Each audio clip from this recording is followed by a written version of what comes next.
'Tis I. Hey everyone, glad to see you back, glad to see you looking fresh. So, now that we've covered the best of 2021, let's jump into the future of 2022 and all the films that I'm currently looking forward to. Now, this list is an arbitrary ranking. You can say it's from number 20 all the way to number 1, but this is really just 20 films that I'm looking forward to seeing.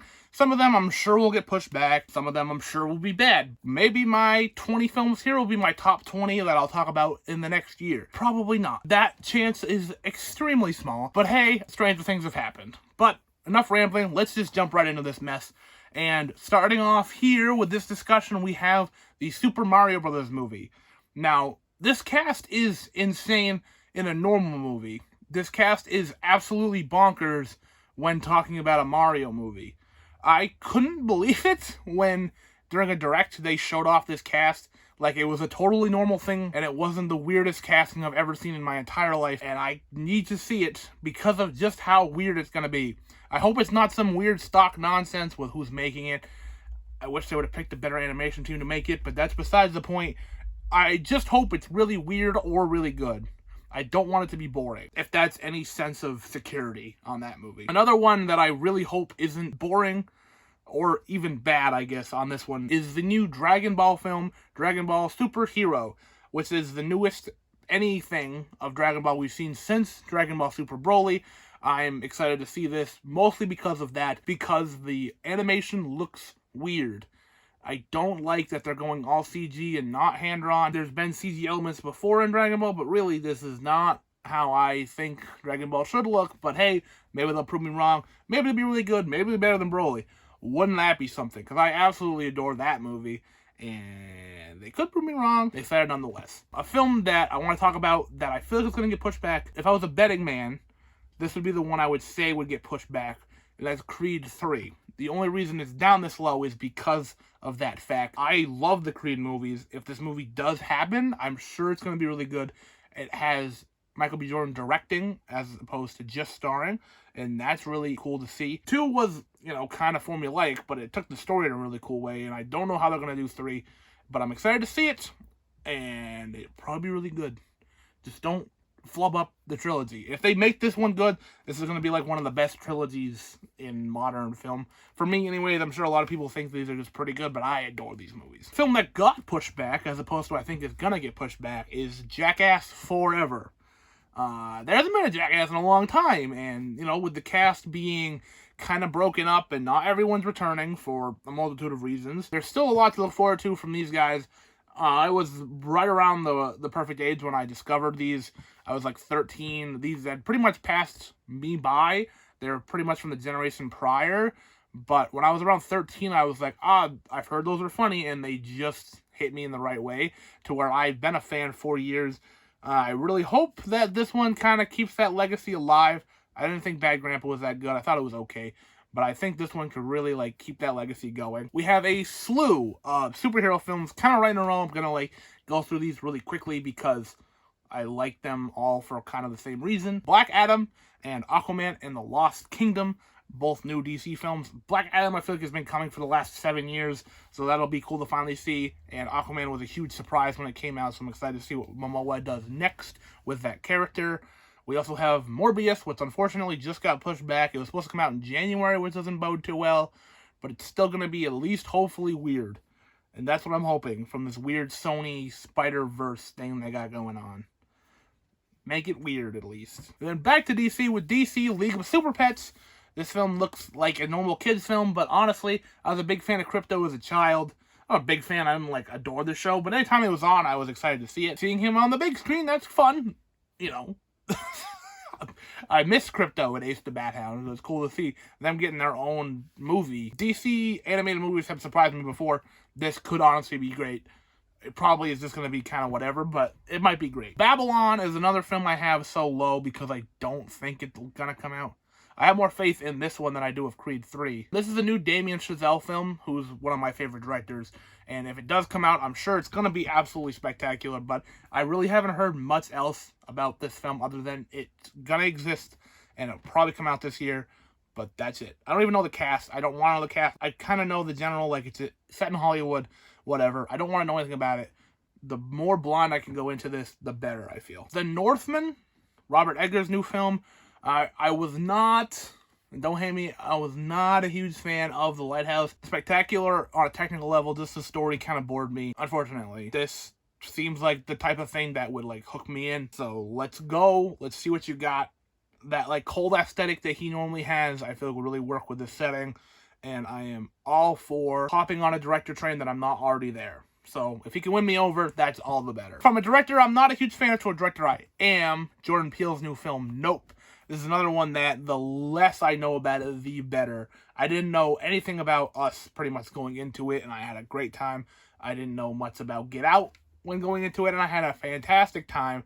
So the less I know about Nope, the better. All I just know is it has Jordan Peele attached to it, and I'm there. This is a big swing from that movie over to Jurassic World Domination.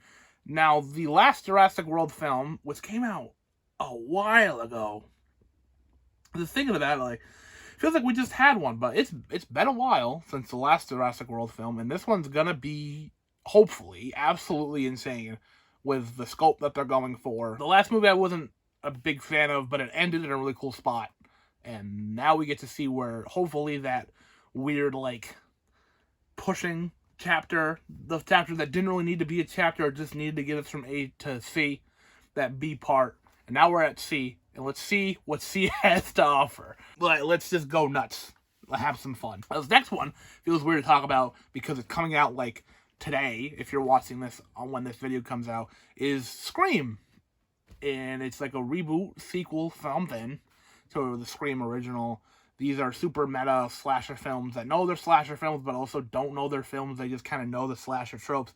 Everyone knows what Scream is. Scream is great. I've heard this film is actually good, and not just a January horror film, because I was really nervous when it got dropped in January. But hey, if we can get a great film in January, that should bode well for the rest of the year to come. One horror film to, I hope, another Doctor Strange in the Multiverse of Madness. Sam Raimi is directing another superhero film, finally. This film is so high because of the potential it has and Sam Raimi being attached to it. Other than that, if it was just a sequel to Doctor Strange, I probably wouldn't care that much, because while I enjoyed Doctor Strange, I thought it was pretty middle of the road for what Marvel has to offer. Hopefully this film is something grandiose like the last Marvel film we got. Now, I haven't been this excited for a Pixar film in a while, but Lightyear looks really, really good. You know, I had my problems with Toy Story 4, but I think this is a really smart play, and seeing the story of the character that inspired the toy of Buzz Lightyear, like, that seems really fun. The story seems like it can go in a lot of cool places, and I have no idea. It's just a neat, like, space odyssey. Excellent. I have not been this excited about a Pixar film in a while, and I honestly didn't expect to be this excited until I saw the trailer, and the trailer looked great. 2 films in a row that I don't know a lot about, but just because of who is attached or what they're about, are 2 films I really hope nail it, and 2 films that could be really special if they do nail it. So we'll start by talking about The Unbearable Weight of Massive Talent, which is a film about Nicolas Cage playing Nicolas Cage, and he has to go on a weird caper or something. The trailer sold me immediately. I'm like, this could be something really cool. Super meta film. It's not even super meta, it's just about Nicolas Cage, like over-the-top persona of Nicolas Cage. He's been kind of making a comeback, kind of not. Let's see what he does in this. If this works, it can really, really work. Now, the other film is Don't Worry, Darling, the newest film from Olivia Wilde, who made Booksmart, which I didn't love. A lot of people did, but I really liked the direction of that film and everything like that. So if she takes that kind of directing power and puts it towards a story more apt that I would like, sounds excellent. And now we're going to end on 3 more superhero films, kind of break these up a little bit. These are the 3 superhero films that if I had to pick 3 this year, these would be the 3 I wanted to see. We're going to start by Thor Love and Thunder, which on any other giving year, this would be pretty much number 1. I mean, number 3 is nothing to sneeze at on this list that isn't really a list, but the top 3 are pretty much top 3. Thor Love and Thunder sounds like it could be something super special, much like Ragnarok before it. Taika Waititi, I adore. I love where he took Ragnarok, and just having a cast like this, because they can do some weird stuff. I can't wait to see where this goes. Spider-Man Across SpiderVerse is, again, it's been a while since the last one. It kind of blew my mind when watching the trailer. I'm like, I feel like it hasn't been that long, but it's been 2018 when that movie came out. It's been a long 4 years since that movie came out, and that movie was insane to watch the first time. I was not expecting much And then the second watch, it was better. On the third watch, it was better. So I hope that this lives up to the high, like, standards we all have now. I feel like it will, setting up a part 1 to hopefully a big, big story. I can't wait to see what they do with this. I have no idea where they're going to go with this, and I want it to keep it that way until I see it. And we're going to end with DC, as opposed to a Marvel film, The Batman. I probably put this so high because it's so close, so the anticipation is really building up. When talking about Batman and a new Batman movie, it's always this weird, like, is he going to do great? Is Robert Pattinson going to be really, like, kill this role? And I really hope so. I feel like every time they pick the Batman, they do really good for the movie that they're in. You know, people will joke about George Clooney, but for the movie he's in, he really sells it. And he's much like an Adam West type in that way. And Christian Bale, when he got picked, people were upset. He really nailed it. Ben Affleck, another one, and even still, people will be like, oh, I don't like Ben Affleck, but, like, for, like, the gritty stuff that Snyder was doing, he really nailed it.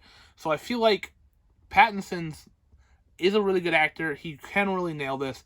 I am super excited to see it, and again, probably because it's so soon, hopefully this film lives up to the hype. The trailers have been astounding. I hope we get a good live-action Catwoman, because I stand by the fact that we have not got a good live-action Catwoman yet. Sorry to you know, Michelle Pfeiffer fans, but I'm just not a fan of what she did in that movie. Some people are, some people not, me included. I hope Zoe Kravitz can kill it, and we'll see if she does or not.